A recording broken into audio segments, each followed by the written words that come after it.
പക്ഷേ എനിക്ക് അങ്ങനെ ക്രിസ്ത്യൻ, മുസ്ലിം, ഹിന്ദു എന്നുള്ള വേറുപാടില്ല. എനിക്ക് എല്ലാ ദൈവങ്ങളോട് ഭയങ്കര ഇതാണ്. ഞാൻ എല്ലാ സ്ഥലത്തും പോവും. എൻ്റെ ദൈവം ആരാന്നറിയോ? എൻ്റെ ദൈവം എൻ്റെ മനസാക്ഷിയാണ്. എൻ്റെ മനസാക്ഷി. അപ്പോൾ ഞാനൊരു കാര്യം തെറ്റ് ചെയ്യുമ്പോൾ അത് പറയും, മനസാക്ഷി പറയും, ചെയ്യല്ലേ. ഒരു സ്ഥലത്ത് ഒരു സാധനം കണ്ടു, എനിക്കൊന്ന് എടുക്കണമെന്ന് തോന്നും, കട്ടെടുക്കാൻ. അപ്പോൾ നമ്മൾ അയ്യോ വേണ്ട, എടുക്കല്ലേ എന്ന് പറയും. അതാണ് ദൈവം. നമ്മൾ അതും കഴിഞ്ഞ് എടുത്തെങ്കിൽ അതാണ് പാപം. മനസ്സിലായോ? അതാണ് മനസാക്ഷിയാണ് ദൈവം എന്ന് വിശ്വസിക്കുന്ന ആളാണ് ഞാൻ. ഞാൻ ഓഷോയിൽ ഒരുപാട് കഥകൾ വായിക്കും. പിന്നെ ഒരുപാട് എനിക്ക് ഭയങ്കര ഇഷ്ടമാണ് റിലീജിയൻസ് ആയിട്ടുള്ള കാര്യങ്ങളൊക്കെ.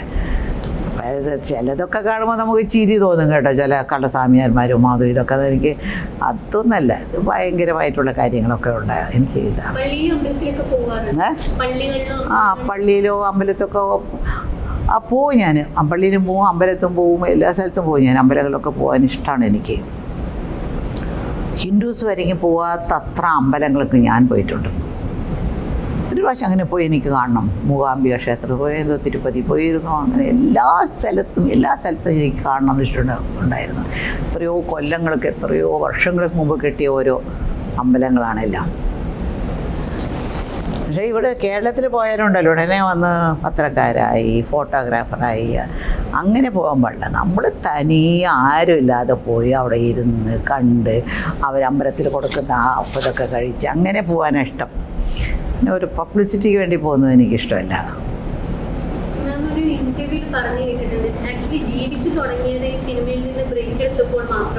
അതെ അത് ശരിയാണ്. കാരണം എവിടെ ജീവിതം നമ്മൾ അഭിനയിച്ചുകൊണ്ട് ഇപ്പോൾ ഒന്നും അഭിനയിക്കുന്നില്ല, ചുമ്മാ ലീഷറായിട്ട് എനിക്ക് ജീവിക്കാണ്ടിരിക്കും. ഇപ്പം അടുത്ത ആൾ റെഡി ആയിട്ടിരിക്കുകയാണ്, അവിടെ നിന്ന് ഓടണം. ഇതുപോലെയായിരുന്നു ഷൂട്ടിംഗ് സമയത്ത് എനിക്കുണ്ടായിരുന്ന കാര്യങ്ങൾ, അങ്ങോട്ടും ഇങ്ങോട്ടും. പക്ഷേ നല്ല ജോളിയായിട്ട് ഫ്രണ്ട്സുമായിട്ട് കറങ്ങി, അവിടെ ലോകം മുഴുവനും, ഞാൻ എൻ്റെ മോനും കൂടി ലോകം മുഴുവനും കറങ്ങിയിട്ടുണ്ട്. എല്ലാ സ്ഥലത്തും ജപ്പാനിലിരുന്ന് ചൈന വാളിൽ കയറി ഓരോ ഇത്ര പടികെട്ട് ഇത്ര പൊക്കമുണ്ട്. പിന്നെ ഹോളി ലാൻഡിൽ പോയിട്ടുണ്ട്, എല്ലാ സ്ഥലത്തും പോയിട്ടുണ്ട്.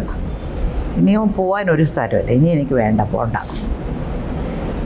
അമ്പലങ്ങളിൽ പോയിട്ടുള്ള കാര്യം പറഞ്ഞപ്പോൾ മാം ഒരിക്കൽ ഒരു ആഗ്രഹമായിട്ട് പറഞ്ഞത്, ഈ മരിച്ചു കഴിയുമ്പോൾ ക്രിസ്ത്യൻസ് ക്രിമേറ്റ് ചെയ്യണം, അങ്ങനെ ചെയ്യാതെ എന്നെ ദഹിപ്പിക്കണം, ഭാരതപ്പുഴയിൽ ഒഴുക്കണം. അതെ, അത് ഹിന്ദുസിലുള്ളൊരു വലിയൊരു നല്ല കാര്യമാണ്. ഹിന്ദുസമിലുള്ള നല്ല കാര്യമാണ്. നമ്മുടെ ശരീരം മുഴുവൻ കുത്തി എന്തിനാ നമ്മൾ കിടക്കുന്നത്? അതോടുകൂടി തീർന്നു. പിന്നെ കൊല്ലം പോയി നമ്മൾ ഞങ്ങൾക്ക് ഹോൾ സോൾസ് ഡേ എന്നൊക്കെ ഒരു ഡേ ഉണ്ടാവും, ക്രിസ്ത്യൻസിലുണ്ടാവും. അപ്പോൾ ഞങ്ങളെല്ലാം മക്കളൊക്കെ വന്ന് അവിടെ വന്ന് പൂജയൊക്കെ പൂക്കളൊക്കെ ഇട്ട് ക്യാൻഡിലൊക്കെ കത്തിച്ചൊക്കെ വേണം. അവരൊക്കെ ചെയ്യുമോ ഇല്ലയോ നമുക്ക് എങ്ങനെ അറിയാം? അവർ മറന്നു പോയെങ്കിൽ, അവർ ഔട്ട് ഓഫ് കൺട്രിയിലാണെങ്കിൽ ചെയ്യാനൊക്കെ. അതിനേക്കാൾ നല്ലത് എൻ്റെ ഞാനാക്കിയ ഈ കേരളത്തിലോട്ട് എൻ്റെ ചാമ്പലൊഴുക്കി കഴിയണം. അതെനിക്ക് വലിയ നിർബന്ധമാണ്, എന്നെ കത്തിച്ച് കളയുന്നത്. മൾട്ടി ഹീറോ സിനിമകളിലൊക്കെ ഇഷ്ടമാണ്, അതുപോലെ സത്യം, എങ്ങനെയായിരുന്നു അറ്റ്മോസ്ഫിയർ? എങ്ങനെയായിരുന്നു ആ ഷൂട്ടിങ്ങിൻ്റെ സമയത്ത്? ഒന്നുമില്ല, ഞങ്ങൾ ഒരുമിച്ച് ഇങ്ങനെ സംസാരിക്കും. അപ്പോൾ നിങ്ങളൊക്കെ സംസാരിക്കും. ഷോർട്ട് അടിന്ന് പറഞ്ഞു പോയി അഭിനയിച്ച് പിന്നെ വന്ന് നിന്ന് സംസാരിക്കും, അത്രേ ഉള്ളൂ. അത് ഒന്നും വലിയൊരു കാര്യമല്ല. മൾട്ടി ഹീറോ എന്ന് പറയുന്നത് അവരൊക്കെ ഭയങ്കര ഫ്രണ്ട്ലി ആയിരുന്നു. ഞങ്ങൾ കുറേ ഹീറോയിൻസ് ഉണ്ട്. ഞാൻ, വിജയശ്രീ, ശാരദ, പിന്നെ രാഗിണി അമ്മയിലെ, അവരെയൊക്കെ ഒരുമിച്ച് ഒരുപാട് പടത്തിൽ അഭിനയിച്ചിട്ടുണ്ട്. വടക്കംപാട്ട് പടങ്ങളിൽ ഒരുമിച്ചിട്ടുണ്ട്. അവർ പറയും, നിങ്ങളുടെ കൊണ്ട ഇങ്ങനെ താഴെ വീണത് ഒരു പൂ ശരിയായില്ല, അതൊക്കെ അങ്ങനെ വി വിൽ ഹെൽപ്പ് ഈച്ചത് ഹെൽപ്പൊക്കെ ചെയ്യും. വളരെ സിമ്പിളായിരുന്നു, വളരെ നല്ല ഇപ്പോഴും അതുപോലെയാണ് കേട്ടോ, ഒന്നും പ്രശ്നമില്ല. പക്ഷെ ഒരാളെ കാണാനൊക്കെ ഈ പടത്തിൽ നമ്മുടെ കൂടെ അഭിനയിക്കുന്ന ആരാ നമുക്ക് പോലും അറിയുന്നില്ല. അടുത്തൊരാളെ നോക്കിയിട്ട് എന്താ ചേട്ടാ എനിക്ക് ഊണ് കഴിക്കണം, വിശക്കുന്നു എന്ന് പറയും.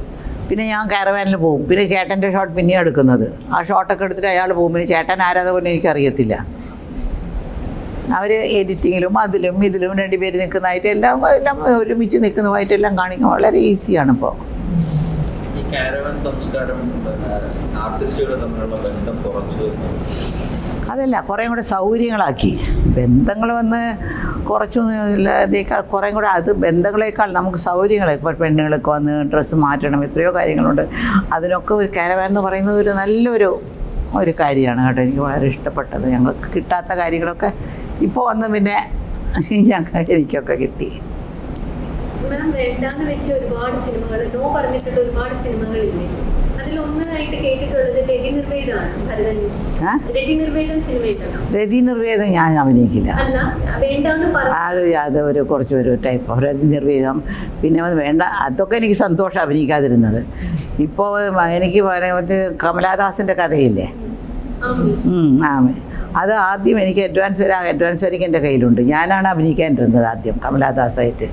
അപ്പോൾ അവരുമായിട്ട് സംസാരിച്ചപ്പോൾ അവർക്ക് ഭയങ്കര സന്തോഷമാണ്. ഓ, ഷീലയാണെങ്കിലും അഭിനയിക്കുന്നത് ചെയ്യുന്നത് കറക്റ്റായിരിക്കും കേട്ടോ, എൻ്റെ മാനേജ് ഇങ്ങനെയാണ് ഇങ്ങനെയാണെന്നൊക്കെ വെച്ചോരൊക്കെ സംസാരിച്ചു. പക്ഷെ അത് എന്തുകൊണ്ടോ അങ്ങനെ എൻ്റെ കോൾ ഷീറ്റ് പിന്നെ ആ പ്രൊഡ്യൂസർ മാറി അങ്ങനെ മാറി അത് പോയി.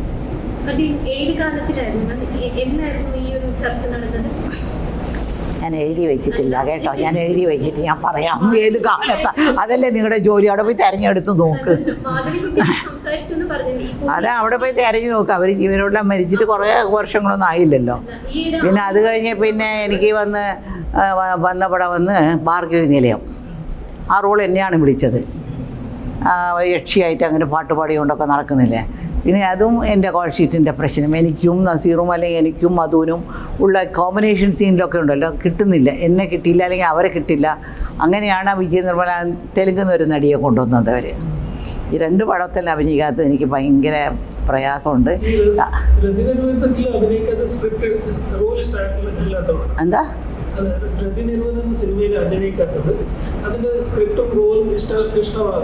ഇഷ്ടപ്പെട്ടില്ല. അത് ഇഷ്ടപ്പെട്ടില്ല, എന്തോരം ഇഷ്ടപ്പെട്ടില്ല പടം വേണ്ടെന്ന് വെച്ചു.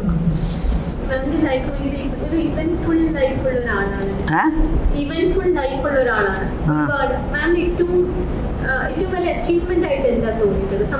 പ്രൗഡായിട്ട് എൻ്റെ ലൈഫിൽ ഞാൻ ഇത് ചെയ്തു എന്നുള്ള പ്രൗഡായിട്ട് തോന്നിയിട്ടുള്ള എന്തിനെ പറ്റിയാണ്? എനിക്ക് പ്രൗഡായിട്ട് തോന്നിയത്, ഞാനൊരു അമ്മയായി ഒരു നല്ല മകനെ പ്രസവിച്ചു. ഇതാണ് എൻ്റെ ജീവിതത്തിലെ ഏറ്റവും വലിയ പ്രൗഡ്. ഒരമ്മ എന്നുള്ള ഒരു പദമുണ്ടല്ലോ, അതാണ് എൻ്റെ ജീവിതത്തിലെ ഏറ്റവും വലിയ എൻ്റെ അച്ചീവ്മെൻറ്റ്. ഒരു പെണ്ണിൻ്റെ അച്ചീവ്മെൻറ്റ്. ഞാൻ അമ്മേൻ്റെ ഇങ്ങനെ ഒരു കൊച്ചിനെ പ്രസവിക്കാൻ ഒത്തില്ലായിരിക്കുമല്ലോ, എന്താ പറയുക.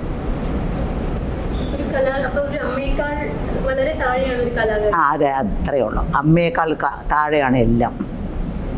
എത്ര വലിയ വലിയ ഓസ്കർ അവാർഡ് കിട്ടിയാലും അമ്മ കഴിഞ്ഞിട്ടേ ഉള്ളൂ കേട്ടോ. അത് അമ്മ എന്നുള്ള പദം കഴിഞ്ഞിട്ടേ ഉള്ളൂ. മകൻ ആക്ടറാവാൻ എനിക്കിഷ്ടമായിരുന്നു. അവന് ഞാൻ പറഞ്ഞ പോലെ എന്നെപ്പോലെ ഇഷ്ടമല്ല. പിന്നെ ഞങ്ങളുടെ ബിസിനസ്സൊക്കെ നോക്കാൻ ആളില്ല. ഈ സിനിമയൊക്കെ ഉണ്ടാവും, എല്ലാവരും വരുന്നവരെല്ലാവരും വലിയ സക്സസ്ഫുൾ ആവും. അത് കാരണം 2 പടം അഭിനയിച്ച് നോക്കി, ശരിയായില്ല. പിന്നെ ബിസിനസ്സിൻ്റെ കാര്യങ്ങളൊക്കെ നോക്കിയിട്ട് അവനിപ്പോൾ സമയമില്ല. എല്ലാ പടങ്ങളും കാണും. ഒരു ദിവസം 2 പടം മസ്റ്റാണ് ഞാൻ കാണും, മസ്റ്റായിട്ട്. അതായത് OTT-യിൽ നമുക്ക് കാണില്ല. അവിടെ ഞങ്ങൾക്ക് ഈ തിയേറ്ററിൽ മലയാളം പടം വരില്ല. OTT 2 മാസം കഴിഞ്ഞാൽ കാണാമല്ലോ. OTT-യിൽ എല്ലാ പടങ്ങളും കാണും. പിന്നെ എനിക്കിവിടെ ഒരു 4 ഫ്രണ്ട്സുണ്ട്. ഫ്രണ്ട്സ് എന്ന് പറഞ്ഞാൽ എൻ്റെ കൊച്ചുമക്കളുടെ പ്രായമുള്ളൂ. അതായത് 20-25 വയസ്സ് പ്രായമുള്ള പയ്യന്മാർ 4 പേര്, 2 പെണ്ണുകൾ, എല്ലാം കൂടെ 6 പേരുണ്ട്. ഇവരൊക്കെ ഫസ്റ്റ് ഷോ കാണുന്നവർ. അവർ ഉടനെ എന്നെ വിളിച്ച് പറയും, അയ്യോ അമ്മ ഈ പടം സൂപ്പറാണ് കേട്ടോ, അയ്യോ ഈ പടം OTT-യിൽ പോലും കാണില്ലേ കേട്ടോ, അത്രയും ബോറാണ്. അപ്പോൾ ഞാൻ ആദ്യം കാണുന്ന ഏത് പടമാണെന്നറിയാം? OTT-യിൽ ആ ബോറെന്ന് പറയുന്ന പടം കാണും ഞാൻ. എന്തുകൊണ്ട് ഇവരെല്ലാം ഇത്ര ബോറെന്ന് പറഞ്ഞ് 2 ദിവസം പോലും ആ തിയേറ്ററിൽ ഓടാതിരിക്കാൻ കാരണം എന്താ? പക്ഷേ OTT-യിൽ അങ്ങനെയുള്ള പടങ്ങൾ എടുക്കത്തില്ല, മിക്കവാറും വരത്തില്ല. അങ്ങനെയുള്ള പടങ്ങളൊന്നും വരാൻ സാധ്യതയില്ല. അപ്പോൾ ഞാൻ കഥ കേൾക്കും, എന്താ കഥ, എന്തുകൊണ്ട് വന്ന് ആ പടം ഓടിയില്ല, എത്ര ആളുണ്ടായിരുന്നു. അവർ പറഞ്ഞു അമ്മ ഫസ്റ്റ് ഷോന് വന്ന് 15 പേരുണ്ടായിരുന്നു, സെക്കൻഡ് ഷോയിൽ 2 പേരുണ്ടായിരുന്നു. പിന്നെ അവർ കാശ് തിരിച്ചു കൊടുത്ത് പോകാൻ പറഞ്ഞു. ഇതെല്ലാം അവർ അറിഞ്ഞു വെച്ചിട്ട് വേണം എന്നെ വിളിക്കാൻ. So I'm up to date പടത്തിനെ പറ്റി.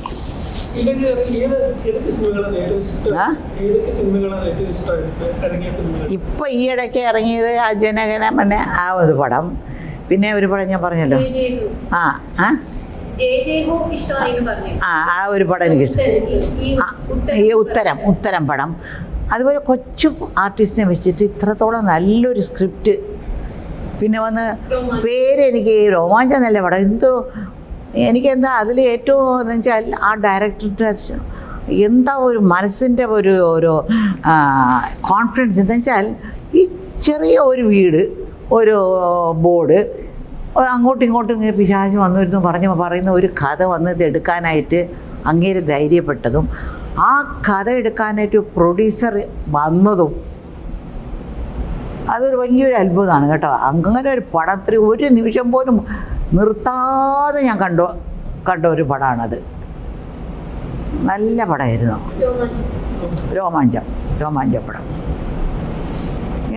അങ്ങനെ പറയത്തക്ക ഒരുപാട് പടങ്ങളുണ്ട്. പക്ഷെ ഞാൻ ചില പടങ്ങളൊക്കെ ഞാൻ വിചാരിക്കും എന്തായാലും 15 നിമിഷം ഞാൻ കാണും സിനിമ എന്ന് പറഞ്ഞിരിക്കുക. ബോറായിരിക്കേ, തുടക്കം തന്നെ ബോറ്, പിന്നെ 15 മിനിറ്റ്സ്, ശരി 5 നിമിഷം കൂടെ കാണാം. 5 നിമിഷം കൂടെ കാണാൻ നമുക്ക് ഒക്കില്ല. എന്നാലും ഞാൻ വീട്ടിൽ എന്തെങ്കിലും തുണിയൊക്കെ മടക്കിക്കൊണ്ട് അല്ലെങ്കിൽ എന്തെങ്കിലും തയ്ച്ചോട്ട് ഇങ്ങനെ ഇരുന്നുകൊണ്ട് ഞാൻ കാണും. ഇടയ്ക്കിടയ്ക്ക് ഇങ്ങനെ ഇടക്കണ്ടിട്ട് കാണുമ്പോഴേ നമുക്ക് ഒക്കത്തില്ല കാണാൻ. അല്ലെങ്കിൽ പലരോട് ഫോണിൽ സംസാരിച്ചുകൊണ്ട് ഇങ്ങനെ സംസാരിക്കും. ചില പടങ്ങൾ അങ്ങനത്തെ പടങ്ങൾ, ചിലത് ഫോണൊക്കെ ഓഫ് ചെയ്ത് വെച്ചിട്ട് അങ്ങനെ ഇരുന്ന് കാണുന്ന പടങ്ങളുണ്ട്. അപ്പോൾ ജനങ്ങളെ കുറ്റം പറഞ്ഞിട്ട് കാര്യങ്ങളില്ല. പക്ഷേ ഇനിയുള്ള കാര്യം എങ്ങനെയാണെന്ന് വെച്ചാൽ, സിനിമ എന്നുള്ളത് തിയേറ്ററിൽ ആരാ പോയി പടം കാണുന്നത്? ഒരു 15ഉം 28ഉം 30 വയസ്സിൻ്റെ അക്കമുള്ളവരാണ്. അപ്പോൾ അവർക്ക് വന്ന് വയലൻസ് വേണം, അടി വേണം, പിടി വേണം, അടി. കൊച്ചു പയ്യന്മാർ വരെയും നമുക്ക് ഗണ്ണിലെടുത്ത് ഇങ്ങനെ നിൽക്കും. കളിക്കുന്നത് വരെയും ഗണ്ണ് പിടിച്ചുകൊണ്ടാണ് കളിക്കുന്നത് ഇത് തന്നെ. അപ്പോൾ അവർക്കുള്ള പടങ്ങളെടുത്താലേ തിയേറ്ററിൽ ഓടത്തുള്ളൂ. പെണ്ണുങ്ങളുടെ കഥയൊക്കെ നല്ലതാണ്. പക്ഷേ ഇവിടെ നല്ല കഥകൾ, നല്ല ഇതൊക്കെ ഉണ്ട്. പക്ഷെ എടുത്താലും തിയേറ്ററിൽ അവർ പോയി കാണണം. അപ്പോൾ 1-2 പടങ്ങൾ ഇങ്ങനെയുള്ള, അതായത് ഇത് ജനജഗതിലെ അങ്ങനെയുള്ള കഥകളൊക്കെ അവർ തിരഞ്ഞെടുത്ത് കുറച്ച് അതിനുവേണ്ടി മെനക്കെടണം. ചുമ്മാ ഒരാൾ ഒരു സ്ക്രിപ്റ്റ് എഴുതിക്കൊണ്ട് വന്ന് അവരുടെ ഒരു പ്രൊഡ്യൂസർ കിട്ടിയാന്ന് പറഞ്ഞ ഒരു പടം എടുത്തിട്ട് ഒരു കാര്യമില്ല.